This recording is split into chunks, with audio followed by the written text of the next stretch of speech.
Hi guys! Great news today! I finally got the new TTArtisan 75mm f2 autofocus lens.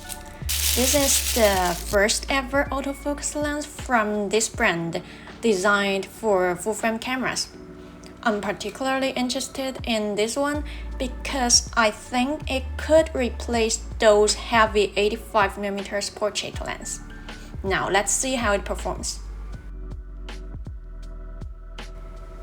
The maximum aperture is f2, which is not bad, and you can see the details and sharpness are still there when shooting wide open. The background separation is pretty nice. The bokeh shape is round and smooth. There are some slight fisheye shape at the corners, but I think it's alright. And as we step down, you can see the shape of bokeh remains pretty much round, even at f8.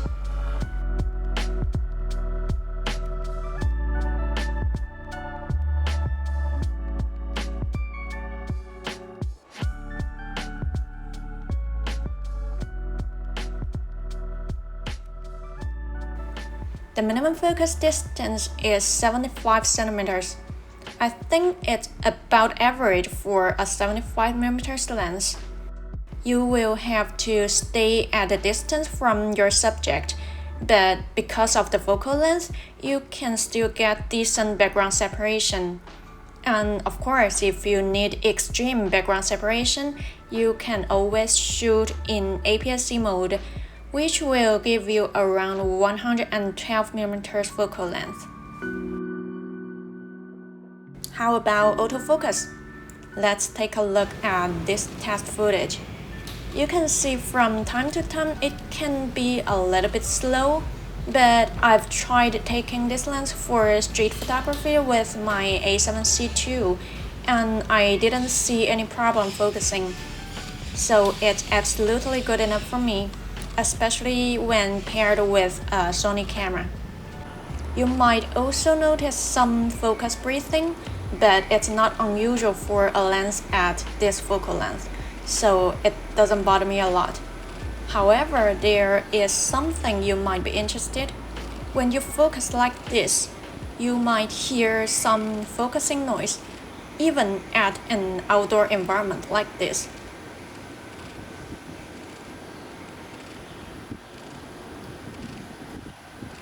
It's not very loud, but it's definitely noticeable.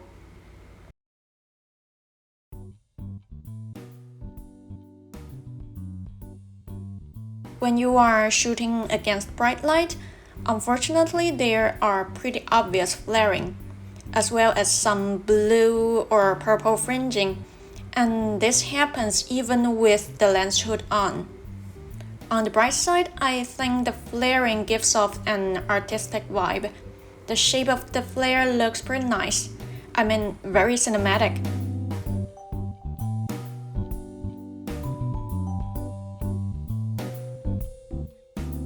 And you can see in this kind of backlighting environment, you get this very special color. I know it's an optical flaw, but personally I think it looks pretty good.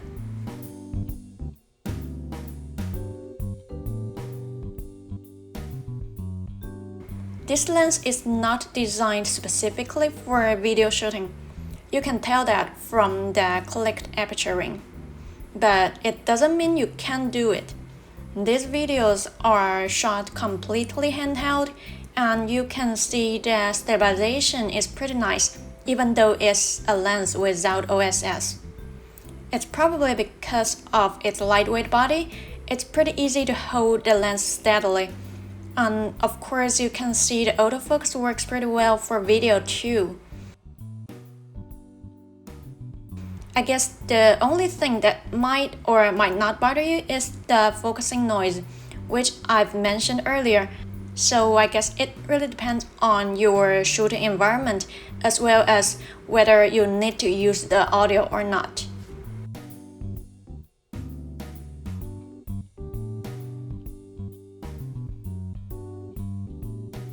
You might be wondering how much of a difference there is between this 75mm lens and a regular 85mm portrait lens. So here's the comparison. Apparently, an 85mm lens gives you larger bokeh balls.